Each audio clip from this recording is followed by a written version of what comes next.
नमस्कार। नोटबंदी के खत्म होने में कुछ ही घंटे बचे हैं। प्रधानमंत्री नरेंद्र मोदी कहते हैं कि काले धन के खिलाफ लड़ाई का अभी तो ये आगाज है, देखिए अंजाम क्या होता है। उधर अखिलेश यादव कहते हैं कि नोटबंदी को चुनावी मुद्दा बनाया जाएगा। इस वक्त मैं इटावा में हूँ।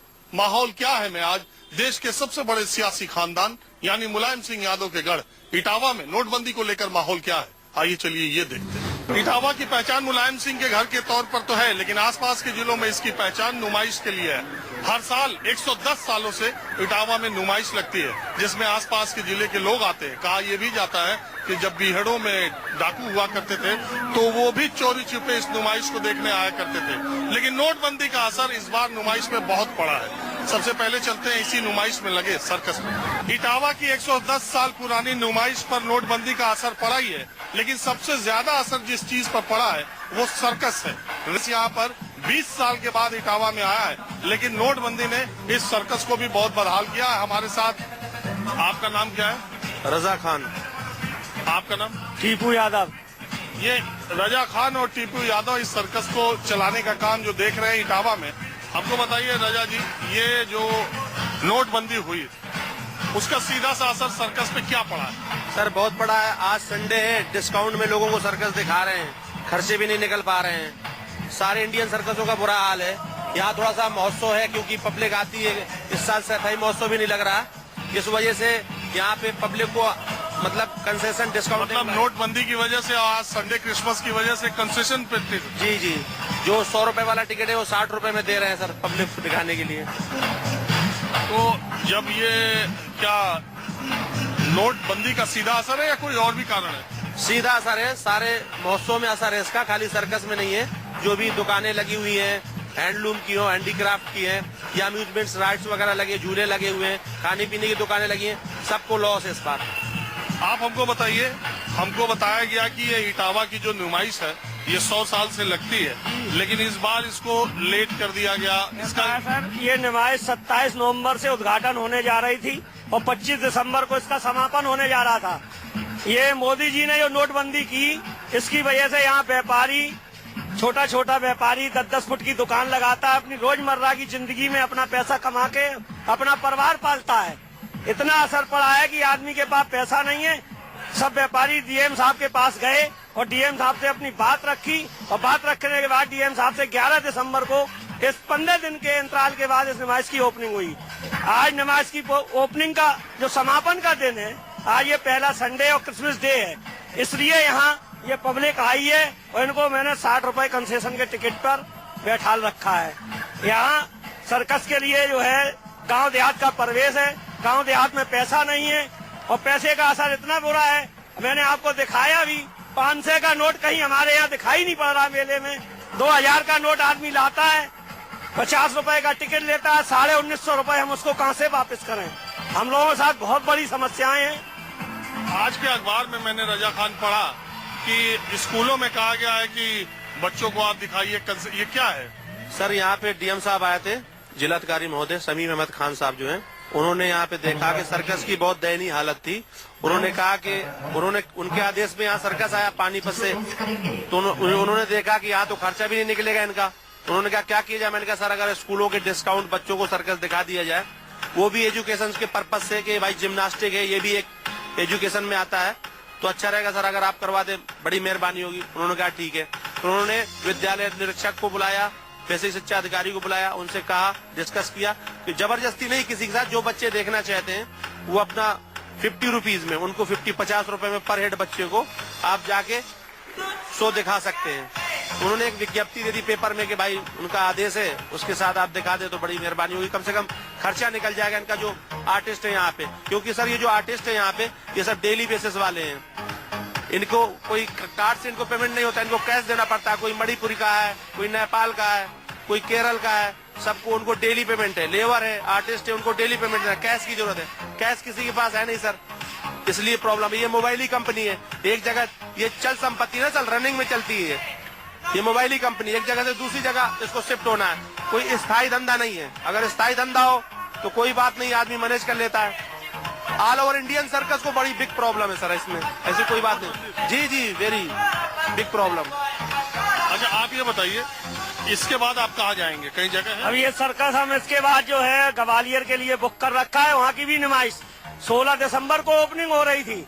यही नोटबंदी की वजह से इस नुमाइश को अब 7 जनवरी को वहाँ ओपनिंग हो रही है। अब 7 जनवरी 8 जनवरी तक में सर्कस इसको लेके ग्वालियर जाएंगे।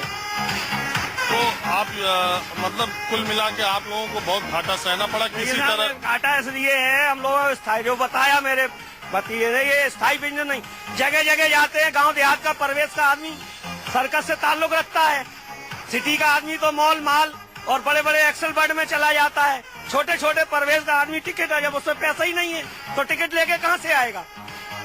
इसलिए हम लोग बिल्कुल भुखमरी की करार पर हैं। और अगर ये कैशलेस हो गया तब, कार्ड से हो गया तब सर्कस का क्या होगा? बंद हो जाएंगे, क्लोज हो जाएंगे सर्कस, क्योंकि बहुत से डिपार्टमेंट जैसे लेबर है, तो लेबर से सर सर्कस चलता है। ये लेबर इसको फिटिंग करती है और इसको एक जगह से दूसरी जगह शिफ्ट करने में 10 दिन लग जाते हैं। तो ट्रांसपोर्टिंग ट्रक वाले कैश लेगा नहीं, जो अनलोडिंग करती है लेबर, जो लोडिंग अनलोडिंग करती है, उसको कार्ड से तो चलेगा नहीं सर। बहुत लोग मतलब लेबर भी अब मिल नहीं रही, भुखमरी के कगार में, मार्केट में मिलेगी नहीं, उनको पैसे चाहिए, जिसको काम कराना उसके पास पैसे नहीं है, वो कहाँ से देंगे। जो बैंक में पैसा जमा है उसको निकाल नहीं सकते, एक लिमिट कर दिया। और सर हमारा जो अकाउंट है, जो फर्म है, एक्चुअली में हमीरपुर से, मौदा हमीरपुर से इसका रजिस्ट्रेशन है। अब ये बताइए, सारे करंट खाते, ये अकाउंट वहाँ पे, अगर हम अनदर जगह से उसमें डिपॉजिट करना चाहते हैं वो मना कर रहे हैं, और पैसे निकालने तो आप अपने बैंक में जाइए, जहाँ आपका बैंक है वहाँ से निकलेगा, इधर से कुछ नहीं निकाल सकते। 2000 रुपए की लिमिट है सर, कैसे चलेगा। इधर उधर से लोन लेके मांग के सर हम इसको चला रहे हैं किसी तरीके से। जो है अभी बड़ी परेशानी आ गई सर, 1 महीने के अंदर इतनी परेशानी आ गई, यहाँ पे मुझे 2.5-3 लाख रुपए जो है लोन लेने पड़े थोड़े थोड़े टुकड़ों में, लोगों से कि भाई 5000 आप दे दो, 4000 आप दे दो, इनकम जो आएगी उसमें दे देंगे। किसी तरीके से अपना जो है रोजी रोटी सर चला रहे हैं, इज्जत बचाए हुए बस। तो आपने देखा, सर्कस के मालिकों से मैंने बात की और किस तरह के पहले तो जानवर सर्कस में आना बंद हो गए, जिससे सर्कस का क्रेज कम हुआ। अब नोटबंदी ने इनकी कमर तोड़ने का काम किया। देखिए ये कैसे और कब तक उबर पाते हैं। अब मैं इस वक्त झूले के पास हूँ। आपका नाम क्या है? आनंद अवस्थी। तो ये झूला आप ही चलवाते हैं? जी हाँ। तो नोटबंदी से आपके ऊपर कोई असर है? बहुत साहब बहुत असर है इसका, क्योंकि केवल आज ही इसमें भीड़ दिखाई दी इतवार के दिन। बकाया 12 दिन से झूले चलते हो गए, आज तक कोई भी भीड़ नहीं आई। आज तो भीड़ देख रहे हैं, वो भी झूला देखिए, उसमें भी लोग। आज साहब केवल इतवार और क्रिसमस की वजह से भीड़ आई है, बकाया 12 दिन से कोई नहीं आ रही। इधर टोरंटो पे कोई भी भीड़ नहीं है, इधर रेंजर पूरा खाली पड़ा है। ये टोरंटो क्या है? ये टोरंटो ये इसका कितना किराया है? इतना था इसका था 50 रुपए। 50 रुपए इसका है, 50 रुपए उसका है रेंजर का। एक बात बताइए, आप कुछ कंसेशन दे रहे हैं? कंसेशन साहब दे रहे हैं, कंसेशन दे रहे हैं। कितना? जैसे 4 सवारी हो तो 5 सवारी बैठ जाएगी, ये कंसेशन दे देते हैं। ये नोटबंदी की वजह से? जी हाँ, नोटबंदी की वजह से साहब। तो अब इसके बाद कहाँ जाएंगे, ये खत्म हो जाए? इसके बाद साहब देखो फरखाबाद जाना पड़े, रामनगर या फरखाबाद। खर्चा निकल पा रहा है कि नहीं? यहाँ 15 दिन से कितने दिन हो गए? यहाँ साहब 12 दिन हो गए झूला चलते हुए, कोई खर्चा नहीं निकल पा रहा है। आज तो भीड़ है, केवल आज भीड़ आई है 12 दिन के अंदर, बाकी दिन कुछ नहीं। बाकी दिन ऐसे ही चला है, बहुत कम भीड़ आती है। तो ये कैशलेस हो जाएगा तो कार्ड वर्ड मशीन वशीन रखेंगे आप? जब कार्ड से खाली नहीं साहब, कार्ड की अभी यहाँ मशीन नहीं आई है, अभी नहीं आई मशीन। रखेंगे ना, रखना पड़ेगा। हाँ रखना पड़ेगा तो रखेंगे साहब। नोटबंदी पे आपको क्या करना है? पैसा है मेरे पास, है कहीं नहीं। पैसा है तो नोटबंदी करके ठीक ही है। कहाँ से पैसा पाई? हाँ तो लगे पुलिस में पाए कौन थे, वे अपने आप दिए आए। अच्छा, आपके हस्बैंड पुलिस में है? हाँ। तो आप लाइन में नहीं लगी कभी? नहीं तो मैं नहीं लगी लाइन में। आप इटावा की नुमाइश में आई हैं। ये नुमाइश के जितने दुकानदार हैं कह रहे हैं कि बड़ा नोटबंदी से नुकसान हो गया।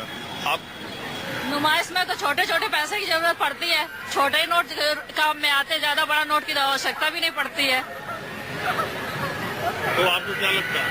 सही किया, कोई जनसंख्या में तो कोई कमी आई नहीं, नुमाइश की जनसंख्या में तो कोई कमी आई नहीं। हाँ, भीड़ तो ऐसी ही है। तो कैशलेस ट्रांजैक्शन भले ना हो रहा हो, लेकिन आप कैशलेस ट्रांजैक्शन भले ना हो रहा हो, लेकिन भीड़ में कमी तो नहीं है, ये तो मानिए। नहीं, लेकिन उनका ये कहना है संडे है, क्रिसमस है, इसलिए ज्यादा लोग आए। नहीं, ऐसे ही भी आए, आप रोज भी देख लीजिए, कोई कमी नहीं आएगी। अच्छा, आप ये बताइए, ये मोदी जी के इस फैसले को आप किस तरह का मानती हैं, और दूसरा, क्या इससे काला धन रोकने में मदद मिलेगी? फैसला अच्छा है। काला धन में 80% तो मदद मिलेगी, 20% हाँ हो भी सकता है कि एकदम सही भ्रष्टाचार एकदम ना मिट पाए। लेकिन कोशिश तो होनी चाहिए। हाँ, पहल तो की है। आप करती क्या है? हम टीचर है। तो आप तो खुद ही कमाती है, तो पति के पैसा मारने का कोई वो था नहीं? बहुत सारी महिलाएं हमको मिलती हैं, वो कहती हैं हमने पति से जो पैसा मारा था, जो हमारा काला धन था, वो चला गया। हो सकता है उनके लिए हो, मेरे लिए तो नहीं है सर। वक्त एक ब्रेक का, ब्रेक के बाद माहौल क्या है, जारी रहेगा। उसका दिन है, बैंक बंद है, संडे है, लेकिन एटीएम से ही पैसा मिल सकता है। देखिए, अभी इटावा में मैं हूँ, यहाँ पर 15-20 लोगों की लाइन लगी हुई है। पीछे भी एक एटीएम है, वहां पर भी 15-20 लोगों की लाइन लगी हुई है। तो लाइनें छोटी तो हुई हैं, लेकिन लाइनें अभी एटीएम में खत्म नहीं हुई हैं। आप हमको बताइए, क्या परेशानी खत्म हो गई? अभी नोटबंदी खत्म होने वाली है? नहीं नहीं, कोई खत्म होने वाली नहीं है। कोई फायदा नहीं मिल रहा इससे, सिवाय नुकसान के। आम आदमी परेशान है, लाइन में लग के लगातार परेशानी झेल रहा है। अपने पैसे के लिए परेशान है आदमी, अपना पैसा लेने के लिए परेशान है। तो नोटबंदी ठीक काम नहीं है? ये काम ठीक है, लेकिन उसका सही तरीके से इस्तेमाल नहीं किया गया, उसका सही तरीके से प्रयोग नहीं किया गया। काम ठीक है। आप बताइए, आप क्या मानते हैं? ठीक है, नोटबंदी जो है वो ठीक है। तो ये परेशानी भी अब खत्म हो जाएगी या धीरे हो जाएगी? पहले से अब कम हुई है? हाँ, पहले से कम हुई है। आप बताइए, आपको क्या लगता है, आप क्या करती हैं? जी, मैं टीचर हूँ। जब लाइनें बड़ी से छोटी हो गई हैं तो आपको सीधी सी बात है, खत्म भी हो जाएंगी। जब आप कुछ अच्छा करने जाते हैं तो थोड़ी परेशानी तो होती है। तो आप इसके पहले कितनी बार पैसा निकाली? 8-10 बार तो निकाल चुके होंगे। और हर बार मिल जाता है? क्यों नहीं, बिल्कुल मिलता है। एक आध बार लड़ाई भी करनी पड़ती है, उसमें क्या है, मिलता तो है। किससे लड़ती हैं? किससे? जब आपस में सब लोग लड़ते हैं, लड़ाई हो जाती है। थोड़ी बहुत नोकझोंक तो सबसे होती है आपस में। घर में भी अगर सब लोग रह रहे हो तो उनमें भी लड़ाई होती है, सीधी सी बात है। तो बस वही है, और क्या। तो लड़ाई मतलब एटीएम में हुई, बैंक में हुई, या आगे पीछे होने? धक्का मुक्की नॉर्मल सी बात है, सब में होती है, क्यों नहीं होती है। तो मतलब आपको लगा कि ये सब ठीक है? अब थोड़ा बहुत तो प्रॉब्लम सभी को होती है, थोड़ा बहुत तो सहना पड़ेगा जब आप कुछ अच्छा करने जा रहे हो। तो आपका पैसा निकला? नहीं निकला। क्यों? पीएनबी का एटीएम है, नेटवर्क प्रॉब्लम बता रहे हैं गार्ड साहब, पैसा तो नहीं निकला। और कुछ पूछना चाहते हैं? नहीं, मैं ये पूछना चाह रहा हूँ कि ये जो पैसा निकालने में दिक्कतें हैं, वो पहले से कम हुई है, नहीं हुई है, या ठीक है? आप क्या मानती है, माहौल क्या है? अब नोटबंदी खत्म होने वाली है। नहीं, पहले से तो ठीक हुआ है, ठीक है। पहले तो बहुत परेशानियां थी, मैं भी खुद बहुत नाराज थी। लेकिन अब नाउ डेज जो है, अब मैं नाराज नहीं हूँ, क्योंकि हमारा सर्व शिक्षा अभियान के तहत स्कूल भी चलता है डाइट पे, जो मूक बधिर और दृष्टिबाधित है। तो उनके यहाँ डेली मेडिकल के लिए, कभी स्टेशनरी के लिए हमेशा कुछ न कुछ जरूरत पड़ती रहती है। तो शुरू में मैं बहुत नाराज थी, लेकिन किससे नाराज थी? शासन से। नरेंद्र मोदी से? नरेंद्र मोदी से क्यों नाराज होंगी, मैं शासन से नाराज थी, दैट्स ऑल। अरे तो भाई, मोदी जी का ही फैसला था, आप मोदी जी से नाराज नहीं थी? हाँ, ये कह सकते हैं। मोदी जी से नाराज थी, लेकिन अब नहीं नाराज हूँ। अब पैसे निकल रहे हैं, सबको सारी सुविधाएं मिल रही हैं, दैट्स ऑल। माहौल क्या है, मैं इटावा से बस आज इतना ही। कैमरामैन अविनाश कुमार के साथ राजीव रंजन, न्यूज 24।